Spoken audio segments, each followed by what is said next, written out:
Hello and welcome back to the Pokemon Heart Gold Shiny Only playthrough. This is part 2, titled It Was the Best of Times, It Was the Worst of Times. If you missed part 1, it'll be linked down below in the description and in the pinned comment, so make sure to check that out to get caught up. I will also pin the rules down below if you missed out on that in the first video. But it was a wild ride in episode 1. Let's see if we can keep this pace up in episode 2. We start off doing all the fun stuff that Ilex Forest has to offer, starting with the Far-Fetched quest, which also conveniently unlocks the HM1, which is Cut. Everybody knows Cut. It's a classic. You can literally see a tree in the top of the screen there that we will have to get through, so this is quite literally a must. Also located in the Ilex Forest is the Headbutt Master. Now this isn't necessarily needed to get through any parts of the story, but it is a very good tool to have for shiny hunting. It unlocks the Headbutt encounters for things like Heracross, Aipom, Execute. There's a lot of good encounters from this, so I grab it and I get rid of Slam because it's very inaccurate. And now Quagsire has a better move, and I've unlocked some new shiny methods. This is a win-win. Ilex Forest is like weirdly packed for how early it is in the game. So we press on and we make our way to our new home for the next little while of Goldenrod City. Now there is some sweet reset shinies we can do, Eevee, the Game Corner, but we're also going to grab a few things along the way before we get too comfortable. So of course we have to get the bicycle. This is going to help with moving around. This is obviously going to help with, encountering more for random encounters. So again, another win-win all around. Next, we head over to the radio tower and we get the radio card, update the Pokegear, and this of course will also send Whitney back to her gym. So once we have claimed a third shiny, we can take her on and move on with the story. We also grab the Quick Claw, which is going to be very helpful because a lot of my Pokemon like Quagsire and etc. are pretty slow, so this is going to be a good help. Before I got too comfortable at the Game Corner, I really wanted to do 1,000 headbutts just to see if I could get lucky under odds. I really wanted Heracross, but the other two options are totally fine as well. If I got Aipom, I can evolve it into Ambipom, a really strong normal physical attacker, and I can teach him a bunch of HMs and stop carrying around HM users. It's just a win-win.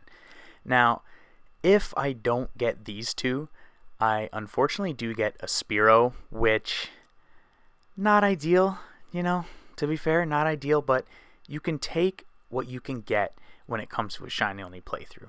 Unfortunately, I went a little crazy and didn't get lucky, so I head back to the Goldenrod Casino, but I visit the Pokemon Center along the way, and I somehow caught the Pokerus virus. I have not found this in years and years. To find this in a shiny-only playthrough after being, I think I'm at like 16,000 resets, something like that in this episode, it's crazy. Like, look at this. A shiny starter with Pokerus with a shiny leaf. Like, I'm telling you, this is the run. Blessed from the gods above.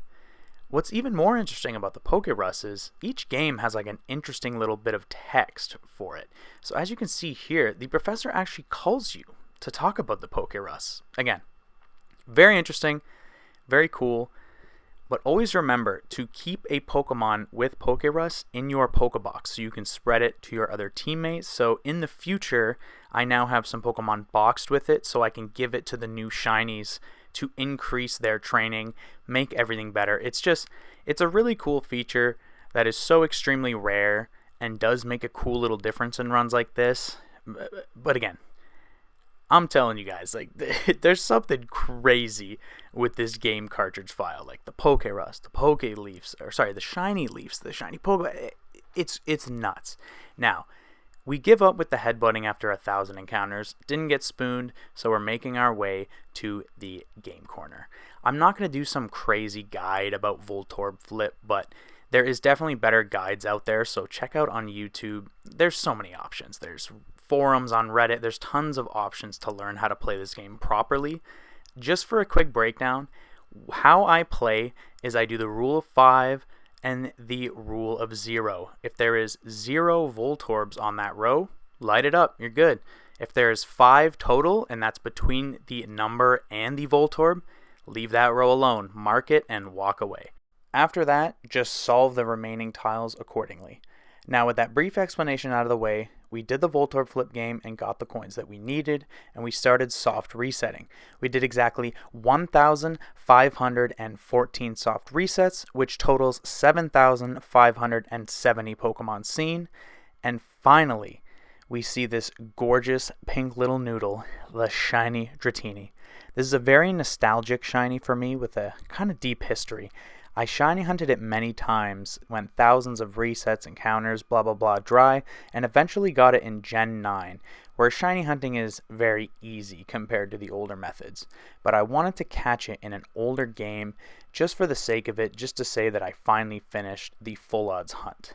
Oh, also, funny story. I actually failed this shiny, technically, during Gen 8, during Dynamax Adventures, when I got a shiny Stakataka and a shiny Dragonair in the same raid.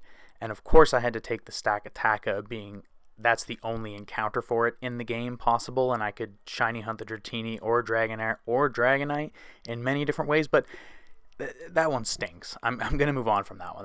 That one still hurts. But this is my redemption here. The shiny noodle looks great. It doesn't have a horrible or great nature, but it's something we can definitely work with. Overall good stats. He's going to be fine. We all know Dragonite's a powerhouse in this generation, and most generations it is in. So I start thinking again, should I shiny hunt more? Should I do 2 gyms in a row, or should I just focus on the now? And honestly, with how much I was restricted in the first episode with being shiny locked behind gyms, I'm just going to press on and do the next gym, and I will focus on more shiny hunting because I will get more routes and etc, etc. So we eventually decide we're going to take on Whitney. She is a notorious run killer for things like Nuzlocke, but with our rule set, we have a third partner now, so honestly, this should be a breeze. She leads with her notoriously classic Clefairy. Honestly, this thing's pretty easy, but it does have metronome, so it really could turn into any move and make this a lot more interesting. We land a Thunder Wave off the first turn just to play it safe, and then we go into 2 Dragon Rages, which we probably could have just done off the rip and honestly had the same result, but it never hurts to play safe. And after that, Clefairy is down.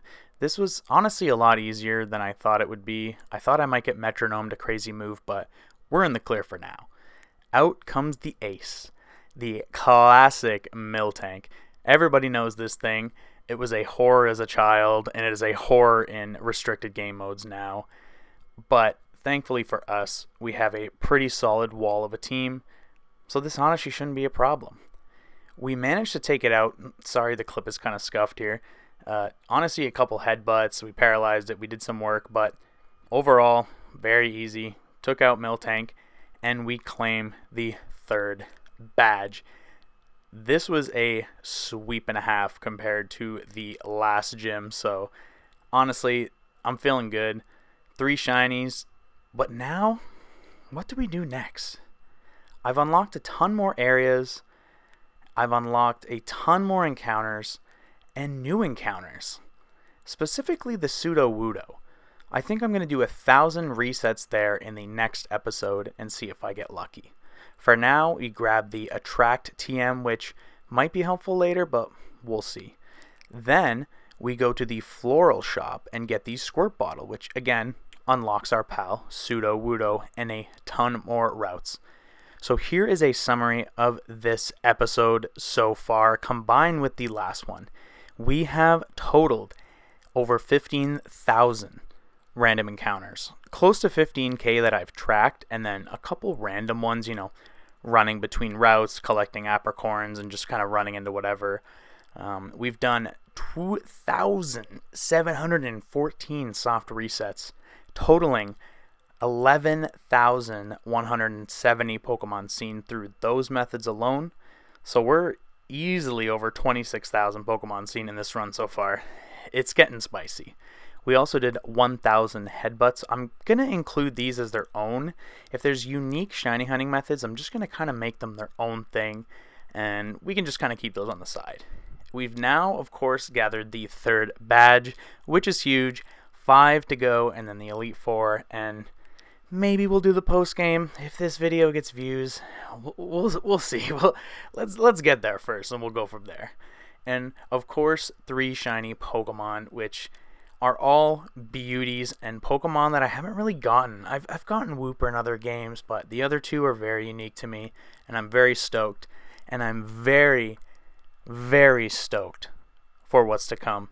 Comment below if there's things I can work on. This is my first video. By the way, I know the audio is scuffed. I'm sorry. My computer is so loud, the fan is loud, and I have a crappy old microphone, but it does the job for now. If I ever make money off this channel, it's going to go back into the videos, so the quality will, of course, go up.